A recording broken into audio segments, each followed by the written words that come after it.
So hello guys, welcome back to my new YouTube channel. तो आज मैं आपसे शेयर करने वाला हूं अपना पूरा एक्सपीरियंस, जो कि अभी मेरा एग्ज़ाम हुआ है इंडियन एयरफोर्स 1 2026 वाला। तो मैं उसके बारे में आपको सारा कुछ बताने वाला हूं, कैसे मेरा क्लियर हुआ है या मेरा क्लियर नहीं हुआ है, कहाँ कहाँ से मैंने पढ़ा था, कितने मार्क्स बन रहे हैं, आगे मुझे क्या करना है।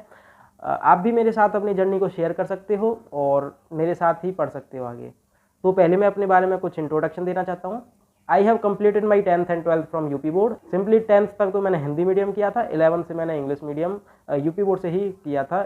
12th में मेरे 81% आए थे। तो सिंपली मैं बताऊँ, मेरा एक पुराना चैनल और था जो कि मैंने 12th क्लास में ही बना लिया था। मैंने उस पर काफ़ी वीडियोस अपलोड कर दी थी अपनी 12th क्लास की स्ट्रेटजी की, यूपी बोर्ड के बारे में और एनडीए के बारे में। एनडीए का भी मैंने काफ़ी ज़्यादा इन्फॉर्मेशन दे रखी थी, काफ़ी बुक्स के पीडीएफ दिए थे। अब मेरा चैनल डिलीट हो चुका है। डिलीट होने का रीज़न यही है कि मैंने उस पर काफ़ी ज़्यादा टीचर्स की वीडियोज़ डाल दी थी। तो टीचर्स ने कॉपीराइट देके मेरा चैनल पर स्ट्राइक आ गई थी। उस स्ट्राइक की वजह से मेरा चैनल डिलीट हो गया है। तो अब मैंने ये नया चैनल बनाया है। इस चैनल का मोटिव यही है कि मैं आपको अपने एग्जाम्स के बारे में, जैसे एयरफोर्स, नेवी, एनडीए, इन सारे एग्जाम्स के बारे में डिस्कस करता रहूँ आपसे, और आपको भी अपनी गलतियों का एहसास कराऊँ कि मुझ पर क्या गलती हुई थी, तो आप पे आगे वो गलती ना हो, या आप कहीं गलती कर रहे हो तो आपकी गलती में क्या मिस्टेक है, आपको क्या सुधारना चाहिए। और आपके सारे डाउट क्लियर करने के लिए मैं यहाँ हूँ, और हो सका तो मैं आपको आगे पढ़ाने भी वाला हूँ। तो सिंपली 12th करते ही मैंने अपनी एनडीए की जर्नी शुरू कर दी थी। तो एनडीए की मैंने अभी तक 2 अटैम्प्ट किए हैं और दोनों बार में से मेरा एक भी बार क्लियर नहीं हुआ है। और अब की बार क्योंकि मैंने एयरफोर्स का नहीं भर पाया था पहले, क्योंकि मैं एलिजिबल नहीं था, मेरी एज नहीं थी एयरफोर्स के लिए, तो मैंने 1 2026 वाला एयरफोर्स का एग्ज़ाम दिया था। और मेरा एग्ज़ाम जो सेंटर आया था, मेरा नोएडा आया था, एनटीए एग्ज़ाम सेंटर। तो सिंपली मैं वहाँ पेपर देने गया था। तो पेपर सबसे पहले मेरा फिज़िक्स का एग्ज़ाम शुरू हुआ। तो फिज़िक्स में मेरे कुछ अच्छा स्कोर नहीं बन रहा था। जैसे पहला सेक्शन खुला तो फिज़िक्स में मेरे न्यूमेरिकल्स ज़्यादा थे, इस वजह से मेरा थोड़ा कम स्कोर बन रहा था। तो मैंने सोचा कि फिज़िक्स में तो सेक्शनल से बाहर हो जाऊंगा। फिर मैंने थोड़ा लाइट में ले गया एग्ज़ाम को, मतलब हल्के में ले गया, और मैथ को और इंग्लिश को भी मैंने हल्के हल्के में ऐसे किया। और रागा मैंने एक्स वाई बोथ में भरा था, तो रागा के में तो मैंने टाइम पास किया था, क्योंकि मैंने वाई ग्रुप के बारे में कुछ पढ़ा नहीं था। फिर भी मैंने कॉमन सेंस लगा के कर दिए वाई ग्रुप के क्वेश्चन। तो सिंपली मेरा रिजल्ट आया। तो रिजल्ट में मुझे इतनी उम्मीद नहीं थी कि मेरा क्लियर हो जाएगा, but I got 35 marks in my x group exam. तो मेरे स्टेट की कट ऑफ गई थी 33.43 पर, यूपी की। तो सिंपली मैं स्टेट वाइज और ऑल इंडिया कट ऑफ दोनों में क्लियर हूँ एक्स ग्रुप में, और वाई ग्रुप में मेरे 27 मार्क्स हैं, जो कि मेरे एक नंबर कम रह गए ऑल इंडिया कट ऑफ से, नहीं तो ऑल इंडिया में क्लियर हो जाता। तो खैर, अब मैं फेज 2 की तैयारी करने वाला हूँ। अब मैं सिंपली एक बात पर आता हूँ कि मैंने तैयारी कहाँ से की थी। तो मैंने अपनी एयरफोर्स के लिए कोई पर्सनली तैयारी नहीं की, मैंने खाली एनडीए के लिए ही सारी तैयारी की थी।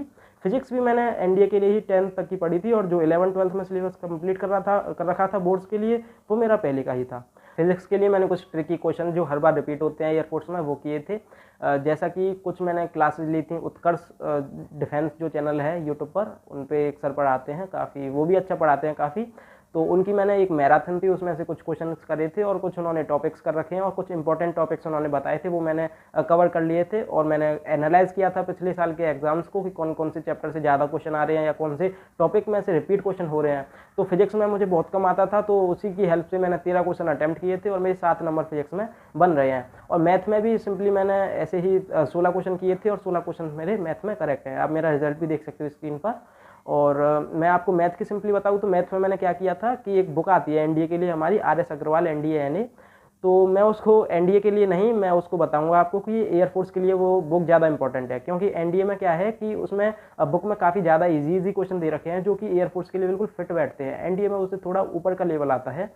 तो आप उस बुक को अच्छे से सॉल्व कर सकते हो। अगर वो आपने बुक कर ली तो आपके पूरे 25 में से 25 क्वेश्चन करने लायक हैं एयरफोर्स के।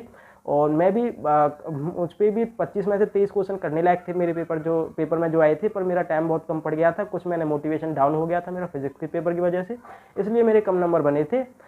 ओके। तो सिंपली मैंने और कुछ एडिशनल प्रैक्टिस के लिए एयरफोर्स के लिए संजीव ठाकुर सर जो हैं, उनका जो उन्होंने लास्ट में प्रैक्टिस क्लास चलाई थी अपने यूट्यूब चैनल पे, तो उनकी प्रैक्टिस क्लास मैंने सारी क्लास ली थी, उनसे ही मैंने प्रैक्टिस की। और सिनोनिम्स, एंटोनिम्स और वोकेबुलरी को मैंने नोट डाउन कर लिया था अपनी कॉपी में, जिनको मैं आधी से ज़्यादा वो लर्न करके चला गया था, तो उनसे काम हो गया, सब फंस गई थी मेरी। और मैंने 90 क्वेश्चन अटैम्प्ट किए थे इंग्लिश में, तो 90 में से मेरे 13 मार्क्स आए हैं। नॉर्मलाइजेशन का मुझे 1 मार्क्स मिला है बस ओवरऑल, और फिजिक्स में कुछ पॉइंट्स में मेरे घट गए हैं। फिजिक्स में मुझे लगा नॉर्मलाइजेशन के मिलने चाहिए, पर मिले नहीं। अब क्या कर सकते हैं। तो आप मुझे सजेस्ट कर सकते हो कि मुझे फेज़ 2 की तैयारी कहाँ से करनी चाहिए। तो सिंपली अभी मैं तैयारी जारी कर रहा हूँ अपनी एयरफोर्स की जीडी के लिए, ऑनलाइन तैयारी कर रहा हूँ। नेवी की मेरी नेवी के लिए लगातार बस मॉक टेस्ट दे रहा हूँ, और मॉक टेस्ट में मेरे ऐसे कोई 45-50 नंबर्स के आसपास आ रहे हैं। और एनडीए के लिए भी मेरी रिटर्न की तैयारी चल रही है। मैं अपने टेलीग्राम चैनल की लिंक अपने डिस्क्रिप्शन में डाल दूंगा, तो टेलीग्राम को आप ज़रूर ज्वाइन कर लेना। और कोई भी क्वेरी हो, कोई भी दिक्कत हो, कोई डाउट हो, सिंपल कर सकते हो सिंपली। और कमेंट में बताना कैसी वीडियो है, मैं जारी रखूँ वीडियो बनाना, या किस किस टॉपिक पर वीडियो बनाऊँ, मैं सारा कुछ बताने वाला हूँ। और आगे मेरा जो भी फेज़ 2 होगा उसके बारे में मैं सारी इन्फॉर्मेशन आपको देने वाला हूँ। और जो टॉपिक आप बताओगे मैं उस टॉपिक के ऊपर अवश्य वीडियो बनाऊँगा। और फेज़ 2 का व्लॉग भी बनाने की सोच रहा हूँ मैं। और नेवी का एग्ज़ाम होगा मेरा, उसके बारे में भी मैं आपको डिटेल्स बताने वाला हूँ। तो ऐसी इन्फॉर्मेशन के लिए हमारे चैनल को सब्सक्राइब कर लेना। ये वीडियो अच्छी लगी हो तो वीडियो को लाइक कर लेना, और मेरे चैनल से जुड़े रहना, क्योंकि मैं काफ़ी ज़्यादा आगे जाने वाला है चैनल। मैं आपके लिए काफ़ी ज़्यादा वीडियोस बनाने वाला हूँ। Thank you. जय हिंद।